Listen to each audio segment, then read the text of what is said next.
Hello, welcome to our December garden calendar. Today we're going to share with you several different tips for the gardener that they can do in the month of December. We're also going to take a trip to the Bethlehem greenhouses and look at various shapes, sizes, and varieties of poinsettias and talk about their care and a little bit about the history. So stay with us and hope you enjoy this month's calendar.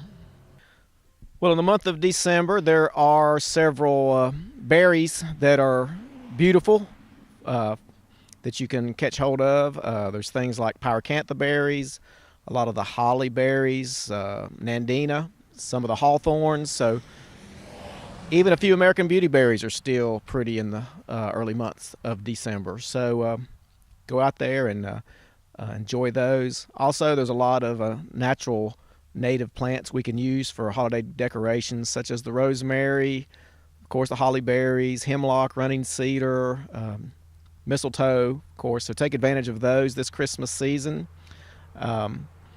If you haven't mulched, you might want to get out there and mulch.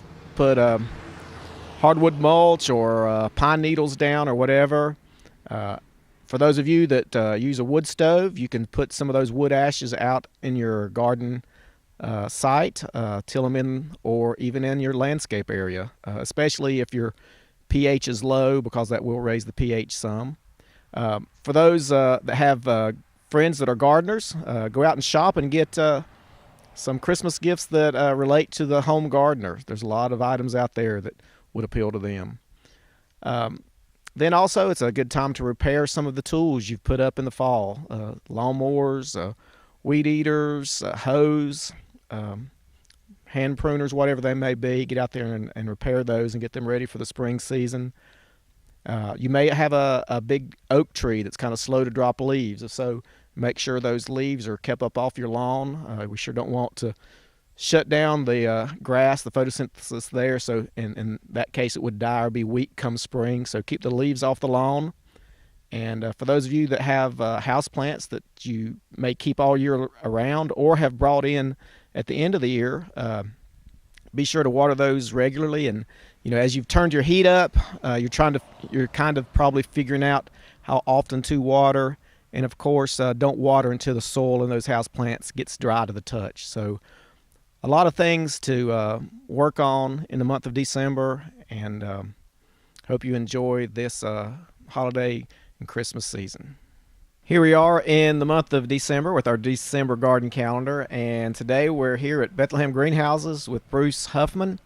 And Bruce has a variety of poinsettias here, and he's just going to show us how he does his poinsettia crop from start to finish. And he's got a wide variety, and he's going to talk a little bit about all these different varieties and styles and pottings and everything. So Bruce, it's all yours. Thank you, Lane. Well, we start in June getting in small tip cuttings like this. I've kind of cut this one up a little bit because they're all now have color on them, but they'll come in green like this in June, and we'll start the poinsettias in a little it's called an oasis strip that we put a compound on it that helps to root it, and then we put it into the oasis strip, and then we put it in our propagation tank here to our left that we keep them in there for usually in the middle of the summer. Usually it takes about 3 to 4 weeks to fully root, and when they come out, then we pot them into bigger pots.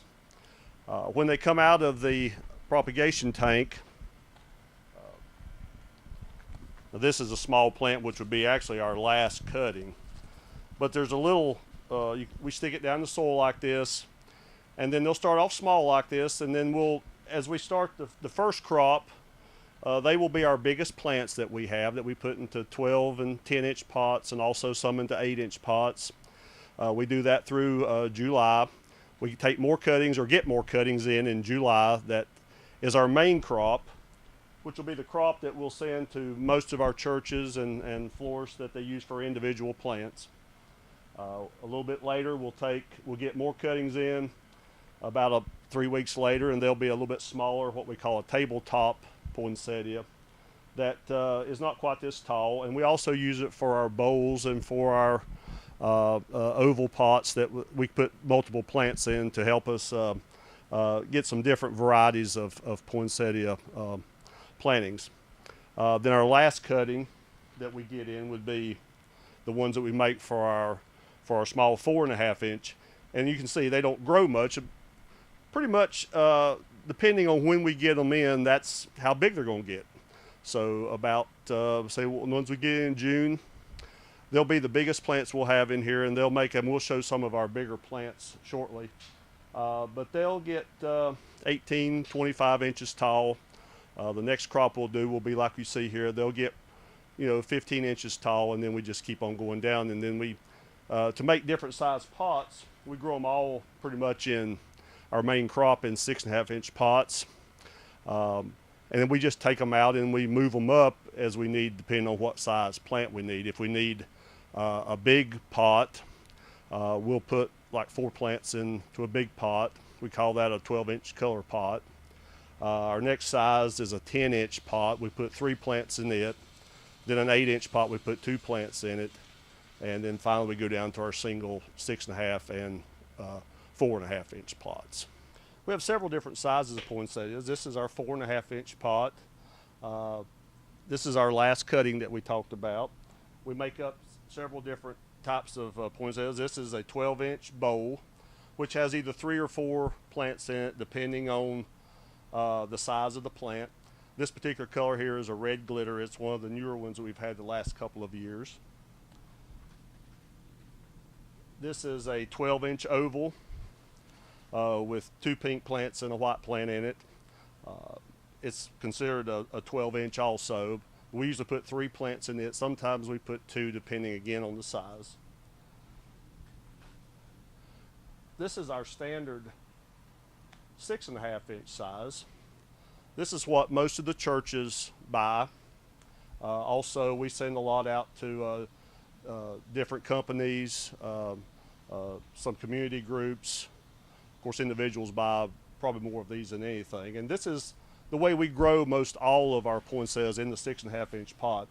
And then we make up other pots out of it. The next size is an 8-inch, which is what these are right here. They have 2 plants in them. There's a pink and a white and a lot of reds. The next size would be a 10-inch pot, which is like the white one back here, and then a 12-inch color pot. That one has 4 plants in it. That's our biggest plants. That'd be the ones that we start first. The 10-inch has 3 plants in it. We have a couple different varieties of red. Pretty much because we have churches that buy plants starting mid-November, especially around Thanksgiving, and they'll buy all the way up till Christmas Eve.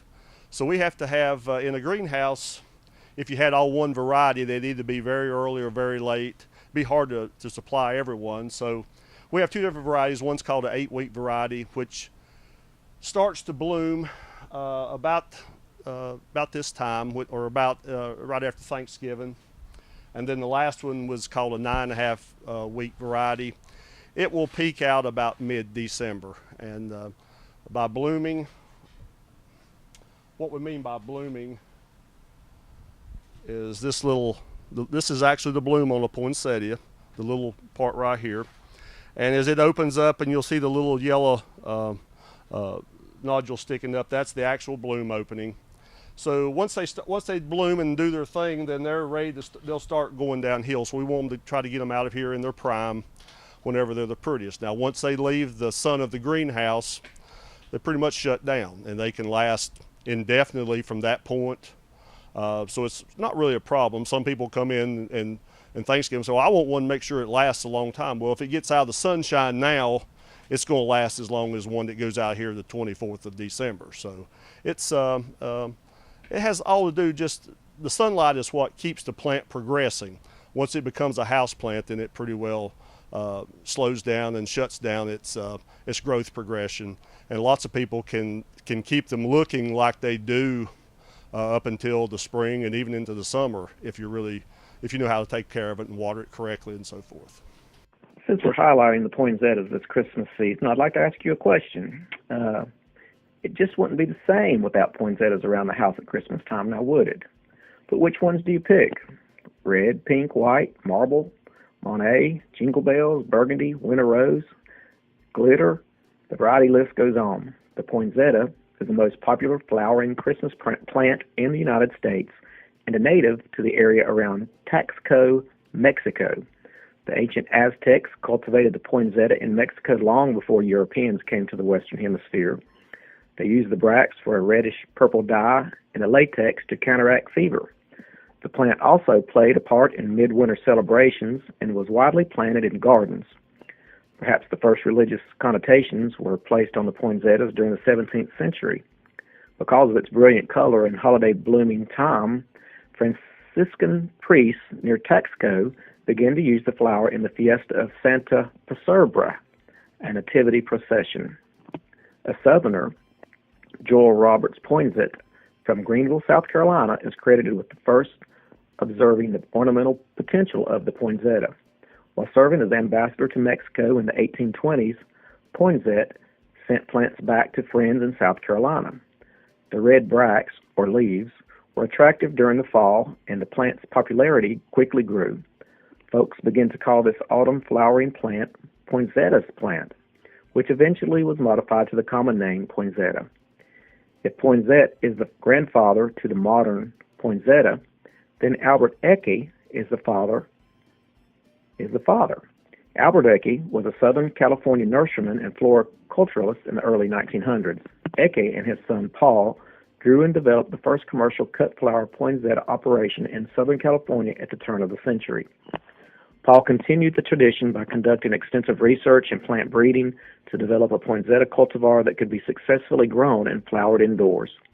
The first poinsettias to be commercially grown and sold for indoor plants occurred in 1920. And today, many more continue to grow and propagate and sell the poinsettias, just like Bruce Huffman at Bethlehem Greenhouses. Okay, Bruce, we've seen that you have a wide variety of poinsettias here, so why don't you tell all our folks how's the best way to take care of their poinsettias during the holiday season, and if somebody would want to try to keep one all year long, what we need to do there. Okay, Lenny, this is a finished 6.5 red glitter. This has a sleeve on it and a sleeve and a bow. We sell them both ways, or you can just buy them plain if you want to put them in your own container, if you just want them without a sleeve on it. The thing about a sleeve is when you have a sleeve on it like this, you have to be careful with your watering. You can definitely overwater it. A poinsettia, if it sets in water, say if you put too much water in, it's about an inch of water in the bottom of this plant, it'll probably be dead in a week. It's very susceptible to root disease. It has to be kept warm in your household. It probably isn't a problem. They need to stay above 55 degrees because they are a tropical plant. If you have a lot of, if your house is very dry, wouldn't hurt to even spritz them a little bit. Just don't keep them the foliage where it can dry out so that it won't get any disease on the leaves. Because poinsettia is a pretty fickle plant. It's susceptible to disease, but a lot of people can really do well with them. One thing that we tell churches that we sell to have a lot of various conditions. Some churches try to keep their churches warmer than others, some cold, and we try to recommend to keep it around 60 degrees. If it's real hot and dry inside the building, you'll have to, of course, water it more. And a poinsettia will get very light when it needs water. But we recommend the easiest way, so you don't have to worry about the measuring, is maybe put 4 or 5 ice cubes into a plant about every 4 or 5 days. But still fill the dirt to make sure if it's wet to the touch, it doesn't need much water. But once a poinsettia does dry out, you will get deterioration of the leaves.